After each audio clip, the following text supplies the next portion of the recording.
జీవితంలో అనేక సమస్యలు వస్తాయి, పెద్ద పెద్ద సమస్యలు వస్తాయి. దాన్ని వేటాడే శక్తి మనకుంది, కానీ ఆ సమస్యలను చూసి భయపడితే సమస్యలే మనకి వేటాడతాయి. ఎగ్జాంపుల్గా ఒక చిన్న కథ చెప్తా వినండి. కలకత్తాలో ఒక సర్కస్ ఉంది. ఆ సర్కస్ కంపెనీలో కొన్ని జంతువులు, అలాగే ఒక సింహం కూడా ఉండేది. ఎప్పుడైతే ఆ గవర్నమెంట్ ఆఫ్ ఇండియా నుంచి యాక్ట్ వచ్చిందో జంతువులకు సర్కస్ చేయకూడదని, అప్పుడు ఆ సర్కస్ వాళ్ళు సర్కస్ చేయడం మానేశారు. ఇప్పుడు నష్టమవుతుంది కదా, ఇప్పుడు ఎట్లా ఆ సర్కస్ వాళ్ళని తీసుకున్నారు. ఆ సింహంని తీసుకోపోయి బెంగాల్ ఫారెస్ట్లో వదిలిపెట్టారు.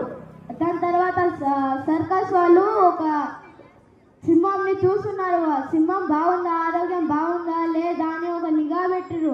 5 రోజుల తర్వాత షాకింగ్ న్యూస్, అడవిలో వదిలేసిన సింహానికి అడవిలో కుక్కలు చంపి వేటాడాయి. అలా సింహం రారాజు కదా.